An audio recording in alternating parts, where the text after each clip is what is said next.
கர்த்தருடைய பரிசு நாமத்திற்கு ஸ்தோத்திரம் உண்டாவதாக. இன்றைய ஜீவ வார்த்தை நிகழ்ச்சியை கேட்டுக்கொண்டிருக்கும் அனைவரையும் கர்த்தருடைய பரிசு நாமத்தினால் வாழ்த்துகிறேன், ஆசீர்வதிக்கிறேன்.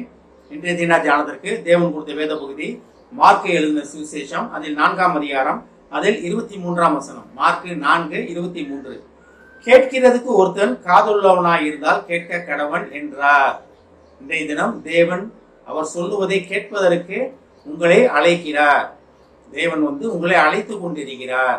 அதாவது கேட்பதற்கு காது உள்ளவன், கேட்பதற்கு ஒருவன் காது உள்ளவனாய் இருந்தால், அப்ப காது உள்ளவனாய் இருந்தாலும் எல்லாத்துக்கும் காது இருக்கு, எல்லாம் கேட்டுக்கொண்டிருக்கிறோம். ஆனா நம்ம உலகத்தின் அதிபதியின் சத்தத்தை கேட்டுக்கொண்டிருக்கிறோம், உலகத்தின் காரியங்களை கேட்டுக்கொண்டிருக்கிறோம், உலகத்தின் சத்தத்தை கேட்டுக்கொண்டிருக்கிறோம். தேவன் அதற்காக நம்மளை அழைக்கவில்லை. அவருடைய சத்தத்தை கேட்பதற்காகத்தான் நம்ம படைக்கப்பட்டிருக்கிறோம். அவர் சொல்படி நடப்பதற்காக, அவர் சொல்வதை கேட்டு நடப்பதற்காகத்தான் நம்ம படைக்கப்பட்டிருக்கிறோம். ஆதாம் ஏவாள் உழுந்து போனது காரணம் என்னன்னா, உலகத்தின் அதிபதி சத்தத்தை கேட்டனால, அவரோட அட்வைஸை கேட்டனால தான். ஆனால் தான் தன் சொந்த குமாரனை திருப்பி பூமிக்கு அனுப்பினார். பிதாவானவர் அனுப்பி சத்தத்தை கேட்பது எப்படின்னு நமக்கு சொல்லிக் கொடுப்பதற்காக, நம்மளை ட்ரெயின் பண்ணுவதற்காக, வலைவிலகி போன ஆட்டுக்குட்டிகளை போல, ஆடு மந்தையை போல இருந்த நம்மளை திருப்பி ஆட்டு மந்தையில சேர்ப்பதற்காகத்தான் தேவன் பூமிக்கு வந்தார், இயேசு கிறிஸ்து பூமிக்கு வந்தார்.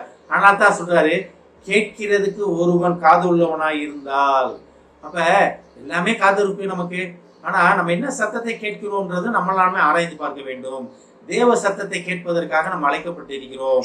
ஆனா நம்ம அவளோட டியூனிங், அதாவது இன்னைக்கு டிவியில பாத்தீங்கன்னா ஒரு 100 சேனல் 1000 சேனல் இருக்க டிவிலாம் நிறைய வந்துருச்சு. இப்போ நிறைய சேனல்ஸ் வந்துருச்சு. லோக்கல் சேனல்ஸ் சேட்டலைட் சேனல்ஸ் நிறைய வந்துருச்சு. நம்ம இஷ்டப்படி நம்ம மாத்திக்கிட்டே இருக்கலாம். எஃப்எம் ரேடியோ பார்த்தீங்கன்னா, டிவி ரேடியோ பார்த்தீங்கன்னா நீங்க மாத்திக்கிட்டே இருக்கலாம். டியூன் பண்ண உங்க இஷ்டப்பட்ட பாடல்கள், உங்க இஷ்டப்பட்ட ப்ரோக்ராம் பார்த்து கொண்டே இருக்கலாம். அதே போலதான் நம்ம மனதை தேவனுடைய சத்தத்தை கேட்பதற்காக நம்ம டியூனை பண்ண வேண்டும். அந்த டியூனை பண்ணி விட்டோம்னு வச்சுக்கீங்களேன், ஒன்ஸ் டியூனை பண்ணிட்டோம்னு வச்சுக்கீங்களேன், அதுல இருந்து நம்ம மாறவே மாட்டோம். ஆனால் தான் காதுள்ளவன், கேட்கிறதுக்கு ஒருவன் காதுள்ளவனாய் இருந்தால். அப்ப தேவ சத்தத்தை கேட்பதற்காக நம்ம அழைக்கப்பட்டிருக்கிறோம். ஆனால் தான் வெளிப்படுத்தல தேவன் சொல்றாரு, இதோ வாசல் படி இருந்து கதவை தட்டி கொண்டு இருக்கிறேன் அப்படின்னு. சத்தத்தை கேட்டு திறந்து தேவனை உள்ள விட்டவங்க அநேக லட்சக்கணக்கான மக்கள். ஆனா சத்தத்தை கேட்டு சரி நாளை பார்த்துக்குவோம், அடுத்த வாரம் பார்த்துக்குவோம், இப்ப நான் ரொம்ப பிஸியா இருக்கேன், ரொம்ப வேலையா இருக்கேன், இப்போதைக்கு என்னால் முடியாது. நிறைய பேரை இந்த மாதிரி இருக்கவங்க நிறைய பேரை நான் பார்த்துருக்கேன். ஒருவேளை நம்ம உலக வாழ்க்கையில இருக்கனால அப்படி இருக்கும். ஆனா தேவ சத்தத்தை கேட்பது எந்த இடத்துல இருந்தாலும் டியூன் பண்ணலாம், எந்த இடத்துல இருந்தாலும் நம்ம தேவ சத்தத்தை கேட்கலாம். ஆனால் தான் சங்கீதத்தில் நம்ம பார்க்கலாம், உம்முடைய ஆவிக்கு மறைவாக நான் எங்கே போவேன், சமுத்திரத்தின் அடியாளத்தில் நான் படுக்கையப்பட்டாலும் அங்கேயும் உமது கரம் என்னை குடிக்கும் அப்படின்னாரு. என்னன்னா இதுதான் இதுதான் அங்கேயும் சொல்லப்பட்டிருக்கிறது, அதோட காரியங்கள் தான் இங்கேயும் சொல்லப்படுகிறது. தேவன் இயேசுவின் வாயிலிருந்து வருது. அப்ப நம்ம அந்த டியூனை பாயிட்டோம்னா எங்க ஓடினாலும் தேவன் விட மாட்டாரு. ஒரே ஒரு வார்த்தை, தேவனே நீ வாழ்வது நான் அல்ல, நீங்க தான் ஆண்டவரே, உமக்கான வாழணும் ஆண்டவரே அப்படின்னு நீங்க ஜெபிக்கும் போது தினமும் தேவன்ட்ட அதை மட்டும் சொல்லுங்க. ஆண்டவரே நான் நீ உங்களுக்காக வாழணும் ஆண்டவரே, உமது சத்தத்தை கேட்கணும் ஆண்டவரே, உமது சித்தத்தின்படி நான் செய்ய வேண்டும் ஆண்டவரே, உமது சாயலாக படைக்கப்பட்ட நான் உமது சித்தத்தை நான் செய்ய வேண்டும் ஆண்டவரேன்னு தேவன்ட்ட முழு மனதுடன் ஒரே ஒரு நாள் ஒப்பு கொடுங்க. அதுக்கப்புறம் தேவன் நீங்க எங்க போனாலும் விட மாட்டாரு. நீ எங்க போனாலும், எந்த எக்ஸ்ட்ரீம் போனாலும் பரவாயில்ல, தேவன் உங்களை விட்டு விலகுவது தேவன் கிடையாது. நீங்க அத்துக்கிட்டு உறவை முறித்து விட்டு போனீங்கன்னா அது வேற கதை.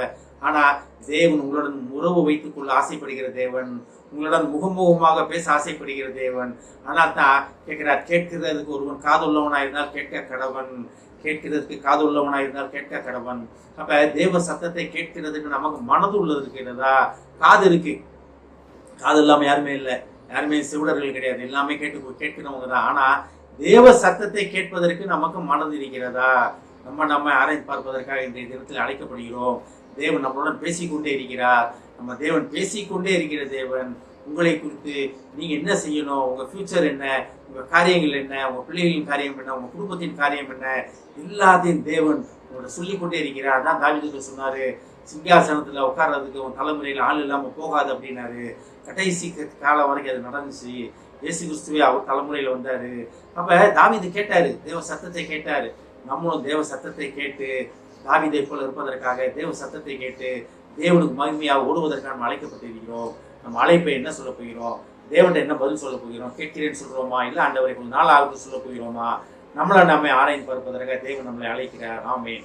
ஜெபிப்போம். எங்களை அதிகமான அன்பின் பரலோக பிதாவே, கேட்கிறதுக்கு காதுள்ளவனாய் இருந்தால் கேட்க கடவன் என்று சொல்லியிருக்கிறேன் ஆண்டவரே. ஏஸ்தாப்னே உமது சத்தத்தை கேட்பதற்காக எங்களை அழைக்கிறீர் ஆண்டவரே. ஏஸ்தாப்னே உமது சத்தத்தை கேட்பதற்கு எங்கள் மனதை எங்கள் இருதயத்தை நாங்கள் மாற்றி அமைக்க எங்களுக்கு உதவி செய்யும் ஆண்டவரே. இதை கேட்டுக்கொண்டு ஒவ்வொரு விசுவாசியும் ஆசீர்வதிக்கிறோமாப்பா. ஒவ்வொரு குடும்பத்தையும் ஆசீர்வதிக்கிறோம் ஆண்டவரே. குடும்பத்திலே பிரயாணப்பட்டு செல்பவர்களை முதுகத்தை தெரிகிறோமாப்பா. வேலை நிமித்தமாக அதிக தூரங்கள் பிரயாணப்பட்டு செல்பவர்களை முதுகத்தை தெரிகிறோமாப்பா. அவர் பார்க்கும் வேலை ஆசீர்வதியும் ஆண்டவரே. உயர்வுகளை கட்டளையிடும் ஆண்டவரே. இயேசுவின் மூலமாக கேட்கிறேன் நல்ல பிதாவே, ஆமென். கர்த்தர் உங்களை ஆசீர்வதிப்பாராக.